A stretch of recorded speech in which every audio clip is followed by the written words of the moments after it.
Ok l'équipe, c'est Cédric, bienvenue sur notre première vidéo YouTube. En tout cas la première vidéo où on vous propose du contenu comme ça. En fait tout simplement cette chaîne elle aura pour objectif de vous permettre de nous accompagner, que ce soit au quotidien ou dans différentes étapes, différents projets et tout, etc.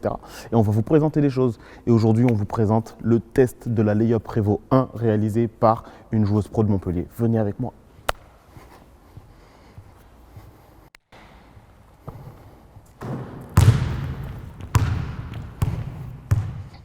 Déjà, la première chose, merci beaucoup. Merci vraiment de participer à cette vidéo, de nous avoir permis de te rejoindre ici à Montpellier pour pouvoir faire cette vidéo et le test surtout de la paire de Layup Revo 1. Merci à vous. Honnêtement, je suis très contente d'avoir pu tester cette paire que je vois depuis un moment maintenant et que vraiment j'avais hâte de l'essayer. Je suis très contente. Ok, déjà première chose, est-ce que tu peux te présenter un petit peu pour...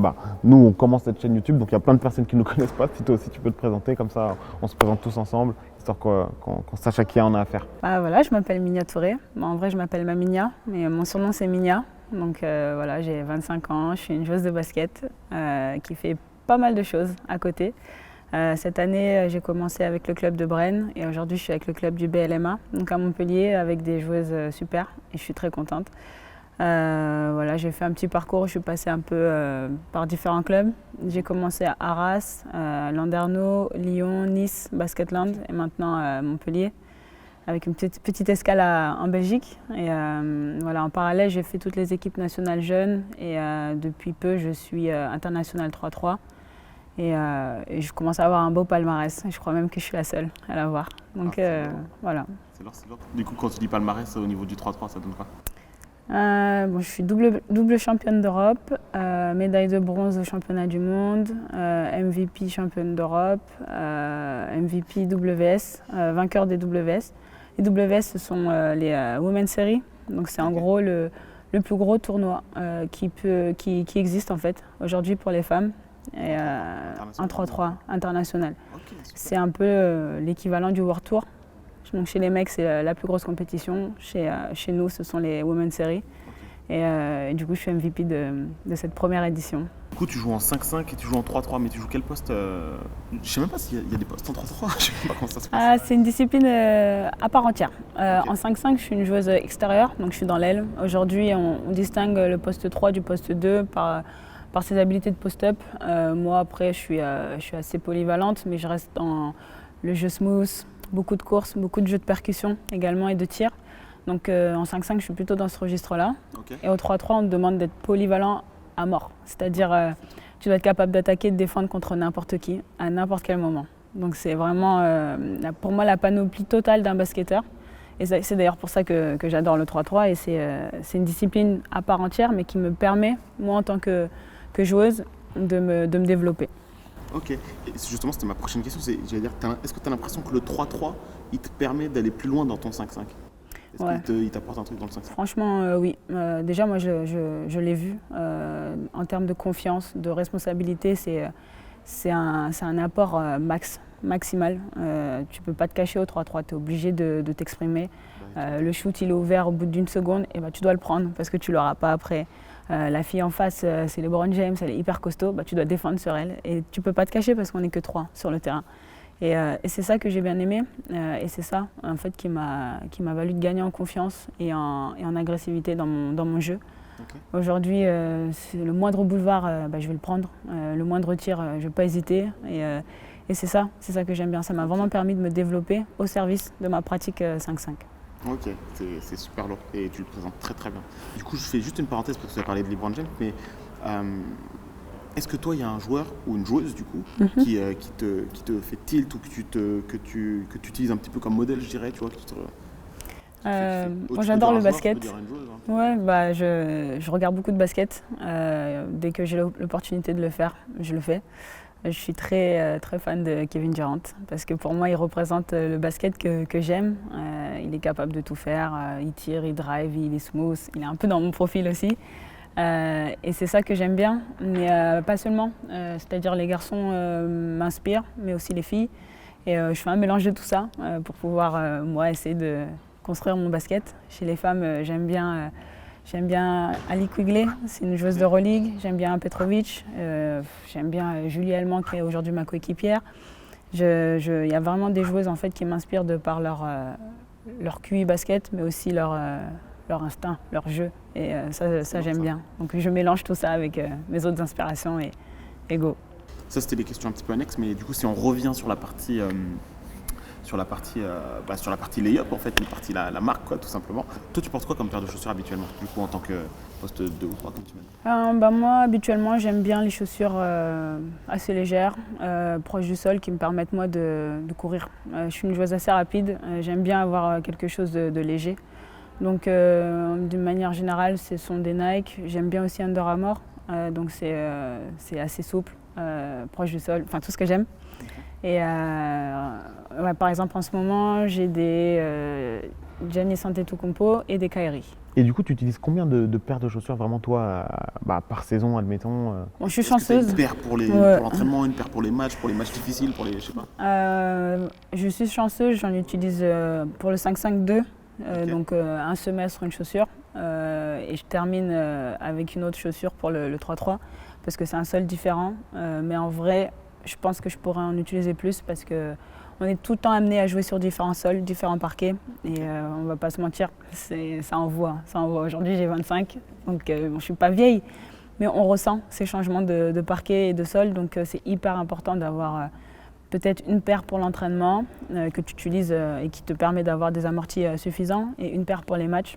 Enfin, je dis une connerie, mais si tu fais un bon match avec une chaussure, il faut la garder. Tu l'uses pas trop. Donc j'essaye d'avoir au moins 2 paires pour une année. Ok, pour les paires, c'est bon à savoir. Et du coup, je voulais te demander aussi, toi, forcément par rapport à la marque Layup, comment tu as découvert la marque Layup? Je l'ai découvert à travers les réseaux dans un premier temps. Donc, je fais partie de cette génération qui passe du temps sur Instagram et j'ai trouvé ça super cool. Déjà le logo, il est stylé, simple, efficace, et j'ai trouvé la même chose quand j'ai vu les visuels sur la chaussure. Et en plus de ça, j'ai mon cousin Moussa qui m'en a parlé, et j'étais très contente parce que ça m'a mis un petit peu de proximité avec cette paire. Je me suis dit, bon, il y a peut-être moyen de...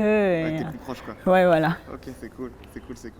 Et du coup, forcément, on voulait te remercier aussi pour ça, parce que tu t'es procuré une paire de Layup Prevo, que je te rame aujourd'hui. Voilà, merci beaucoup, Minia. Merci. Donc, c'est ta paire de Layup Prevo.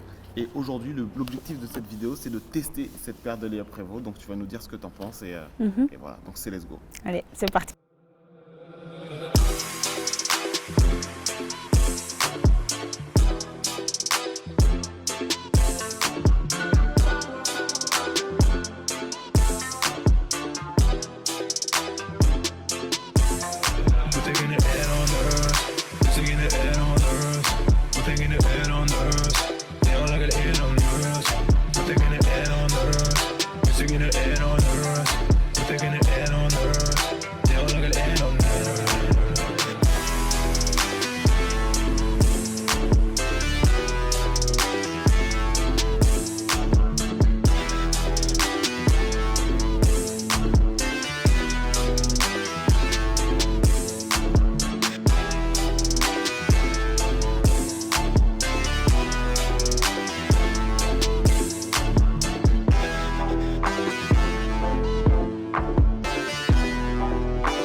Ok, merci beaucoup pour ce test, c'était du lourd, bien joué, on t'a vu jouer un petit peu et très bien même.